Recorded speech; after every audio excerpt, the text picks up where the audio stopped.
Akashvani.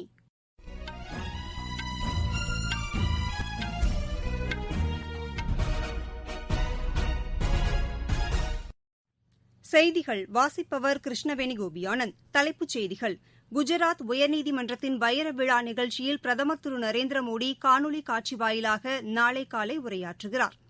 Bengaluru aero India கண்காட்சியின் நிறைவு நிகழ்ச்சியில் குடியரசுத் தலைவர் திரு ராம்நாத் கோவிந்த் இன்று காணொலி காட்சி வாயிலாக பங்கேற்று உரையாற்றுகிறார்.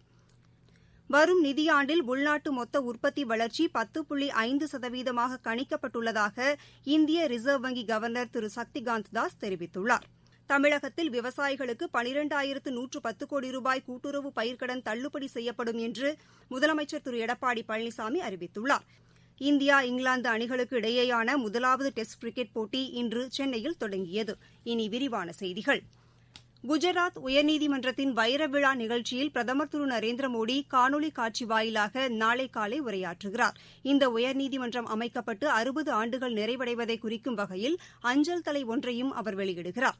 இந்த நிகழ்ச்சியில் மத்திய சட்டம் மற்றும் நீதித்துறை அமைச்சர் திரு ரவிசங்கர் பிரசாத், உச்சநீதிமன்ற மற்றும் குஜராத் உயர்நீதிமன்ற நீதிபதிகள், குஜராத் முதலமைச்சர் திரு விஜய் ரூபானி உள்ளிட்ட பிரமுகர்கள் கலந்து கொள்கிறார்கள். பெங்களூருவில் நடைபெற்று வரும் ஆசியாவின் மிகப்பெரிய விமான கண்காட்சியான ஏரோ இண்டியா இன்று நிறைவடைகிறது. இதில் குடியரசுத் தலைவர் திரு ராம்நாத் கோவிந்த் காணொலி காட்சி வாயிலாக பங்கேற்று உரையாற்றுகிறார். நிறைவு நாளில் உள்நாட்டுக்குள் பாதுகாப்பு தடவாள உற்பத்தியை அதிகரிப்பதற்கு 200க்கும் அதிகமான புரிந்துணர்வு ஒப்பந்தங்கள் கையெழுத்தாகும் என்று எதிர்பார்க்கப்படுகிறது. பாதுகாப்பு ஆராய்ச்சி மற்றும் மேம்பாட்டு அமைப்பு இந்த துறையில் திறன்களை ஊக்கப்படுத்த கருத்தரங்கு நடத்தவுள்ளது. இதில் சுயசார்பு இந்தியாவுக்கான கல்வி முறை மற்றும் சான்றளிப்பு அம்சங்கள் குறித்து விவாதிக்கப்படும்.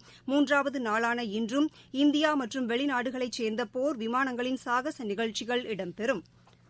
மத்திய அரசின் புதிய தொழில் தொடங்கும் முன்முயற்சி காரணமாக 41,000 நிறுவனங்கள் தொடங்கப்பட்டு 4,70,000 வேலைவாய்ப்புகள் உருவாக்கப்பட்டிருப்பதாக பாதுகாப்பு அமைச்சர் திரு ராஜ்நாத் சிங் தெரிவித்துள்ளார். பெங்களூருவில் நடைபெற்று வரும் ஏரோ இண்டியா விமான கண்காட்சியின் ஒரு பகுதியாக நடைபெற்ற கருத்தரங்கில் பேசிய அவர், இதன் மூலம் 4,500 கோடி முதலீடு கிடைக்கப்பெற்றுள்ளதாக கூறினார்.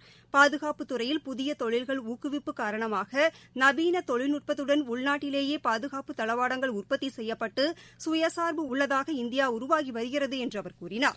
ஏரோ இண்டியா கண்காட்சியில் பங்கேற்றுள்ள 45 சிறு குறு மற்றும் நடுத்தர தொழில் நிறுவனங்கள் பாதுகாப்பு தளவாடங்களை வழங்க 203 கோடி ரூபாய் மதிப்பிலான பணி ஆணைகளை பெற்றதாக அவர் தெரிவித்தார்.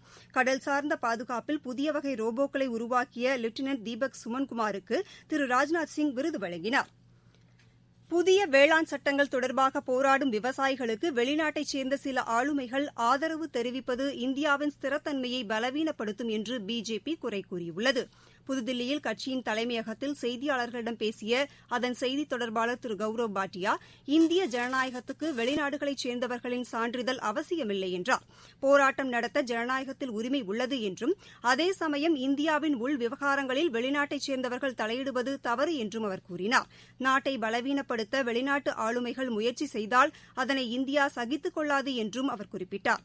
இத்தகைய வெளிநாட்டு சக்திகளுக்கு எதிராக நாடு ஒன்றுபட்டு நிற்கிறது என்று கூறிய திரு பாட்டியா, இவர்களின் நோக்கம் வெற்றி பெறாமல் தடுக்கும் துணிவையும் பெற்றிருக்கிறது என்றார். நாடாளுமன்ற கூட்டுக் கூட்டத்தில் குடியரசுத் தலைவர் நிகழ்த்திய உரைக்கு நன்றி தெரிவிக்கும் தீர்மானத்தின் மீதான விவாதம் மாநிலங்களவையில் நடைபெற்று வருகிறது.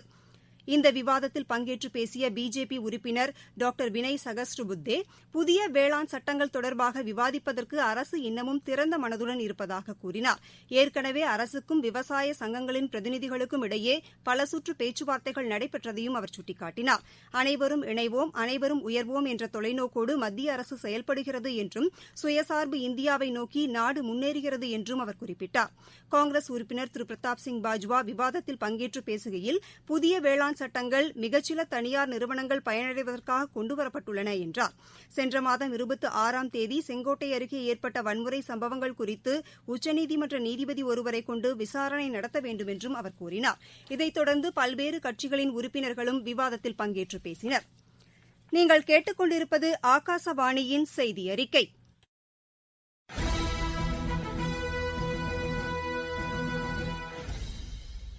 கோவிட்-19 ஒழிப்போம், தடுப்பூசிக்கு தயாராவோம்.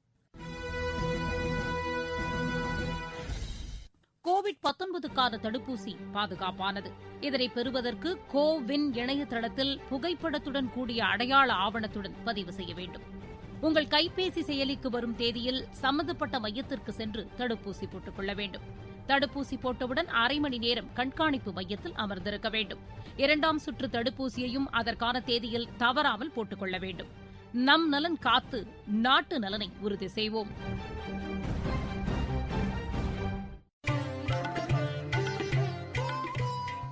கோவிட்-19 எதிரான போரில் நமக்கான 3 கவசங்கள்.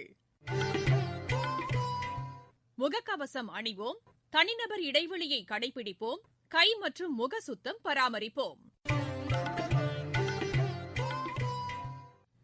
வரும் நிதியாண்டில் உள்நாட்டு மொத்த உற்பத்தி வளர்ச்சி 10.5% கணிக்கப்பட்டுள்ளது. இந்திய ரிசர்வ் வங்கியின் நிதிக் கொள்கை ஆய்வுக்கு பின் செய்தியாளர்களிடம் பேசிய வங்கியின் கவர்னர் திரு சக்திகாந்த் தாஸ் இதனை தெரிவித்தார். ரெப்போ விகிதம் 4%ஆகவே தொடரும் என்றும் அவர் கூறினார். இந்த நிதியாண்டின் முதல் காலாண்டுக்கான நுகர்வோர் விலை குறியீட்டு பணவீக்க விகிதம் 5.2% மதிப்பிடப்பட்டுள்ளது. நுகர்வோரின் நம்பிக்கை மீட்சியடைந்திருப்பதாகவும் இதையடுத்து உற்பத்தி, சேவைகள் மற்றும் அடிப்படை கட்டமைப்பு எதிர்பார்ப்புகள் தொடர்ந்து அதிகரித்து வருவதாகவும் திரு சக்திகாந்த் தாஸ் தெரிவித்தார். மிகவும் அவசியம் ஏற்பட்டுள்ள இந்த தருணத்தில் இந்தியா கோவிட்-19க்கான தடுப்பூசி தயாரிப்பு மற்றும் மருந்துகள் உற்பத்தி திறன்களை உலகின் மற்ற நாடுகளுடன் பகிர்ந்து கொள்ள முன்வந்துள்ளது என்று வெளியுறவு அமைச்சர் திரு எஸ் ஜெய்சங்கர் தெரிவித்துள்ளார். ஆசியான் இந்தியா ஹேக்கத்தான் நிகழ்வுக்கான பரிசளிப்பு காணொலி காட்சி மூலம் நடைபெற்றபோது அதில் உரையாற்றிய அமைச்சர், பொதுவான சவால்களை எதிர்கொள்வதற்கு ஒருங்கிணைந்து செயல்பட வேண்டியதன் முக்கியத்துவத்தை தற்போதைய பெருந்தொற்று உணர்த்தியிருப்பதாக கூறினார். பிரச்சினைகள் உலகளாவியதாக இருக்கும்போது அவற்றுக்கான தீர்வுகளும் ஒத்துழைப்புடன் கூடியதாகவும் பலதரப்பு தன்மை கொண்டதாகவும் இருக்க வேண்டுமென்று அவர் தெரிவித்தார். இந்த ஹேக்கத்தான் நிகழ்வுக்கு நீல பொருளாதாரம் எனும் கடல் சார்ந்த பொருளாதாரத்தை மையப்பொருளாக தெரிவு செய்தது மகிழ்ச்சி அளிப்பதாக அமைச்சர் குறிப்பிட்டார். ஆசியான் இந்தியா பங்களிப்பில் கடல் சார்ந்த பொருளாதாரத்துக்கு முன்னுரிமை அளிப்பதில் ஒத்துழைப்பை இந்தியா அடையாளம் கண்டுள்ளது என்றும் அவர் கூறினார். நாட்டில் கடந்த 24 மணி நேரத்தில் 5,09,000க்கும் அதிகமானோருக்கு கோவிட்-19 தடுப்பூசி போடப்பட்டதை அடுத்து இதுவரை மொத்தம் 49,59,000 பேருக்கு தடுப்பூசி போடப்பட்டுள்ளதாக மத்திய சுகாதார அமைச்சகம் தெரிவித்துள்ளது. இதற்கிடையே கடந்த 24 மணி நேரத்தில் 15,000க்கும் அதிகமான கோவிட் நோயாளிகள் குணமடைந்ததை அடுத்து நாட்டில் குணமடைந்தோர் விகிதம் 97.16% எட்டியுள்ளது. இதுவரை மொத்தம் 1,04,00,000க்கும் அதிகமானோர் குணமடைந்திருப்பதாக சுகாதார அமைச்சகம் கூறியுள்ளது. கோவிட் நோயை கண்டறிவதற்காக நேற்று மட்டும் 7,15,000க்கும் அதிகமான மாதிரிகள் பரிசோதிக்கப்பட்டதாக இந்திய மருத்துவ ஆராய்ச்சி குழுமம் தெரிவித்துள்ளது. தலைநகர் தில்லியில் 9 மற்றும் 11ஆம் வகுப்புகளுக்கான பள்ளிகள் இன்று திறக்கப்பட்டன. சிபிஎஸ்இ தேர்வுகள் வரவிருக்கும் நிலையில் 10, 12ஆம் வகுப்பு மாணவர்களுக்கு ஏற்கனவே பள்ளிகள் திறக்கப்பட்டன. தமிழகத்தில் விவசாயிகளுக்கு 12,110 கோடி ரூபாய் கூட்டுறவு பயிர்க்கடன் தள்ளுபடி செய்யப்படும் என்று முதலமைச்சர் திரு எடப்பாடி பழனிசாமி அறிவித்துள்ளார். இன்று சட்டப்பேரவையில் விதி 110 கீழ் அறிக்கை தாக்கல் செய்து பேசிய அவர், இதன் மூலம் 16,43,000 விவசாயிகள் பயனடைவார்கள் என்றார். விவசாயிகள் சாகுபடியை தொடர இதன் மூலம் வழி ஏற்படும் என்றும் அவர் தெரிவித்தார். தமிழகத்தில் மழை வெள்ளத்தால் பாதிக்கப்பட்ட பகுதிகளில் ஏற்பட்டுள்ள பயிர் சேதங்கள் குறித்து மத்திய குழுவினர் இன்று 2வது நாளாக ஆய்வு மேற்கொண்டு வருகின்றனர். இன்று நாகப்பட்டினம் மற்றும் ராமநாதபுரம் மாவட்டங்களில் ஆய்வு செய்த இந்த குழுவினர் விவசாயிகளின் குறைகளை கேட்டறிந்தனர். மற்றொரு குழுவினர் கடலூர் மாவட்டத்தில் இன்று பிற்பகல் ஆய்வு செய்யவுள்ளனர். இந்தியா இங்கிலாந்து அணிகளுக்கு இடையேயான முதலாவது டெஸ்ட் கிரிக்கெட் போட்டி இன்று சென்னையில் தொடங்கியது. டாஸ் வென்று முதலில் பேட் செய்து வரும் இங்கிலாந்து முதல் இன்னிங்ஸில் சற்று முன்வரை 2 விக்கெட் இழப்பிற்கு 78 ரன் எடுத்துள்ளது.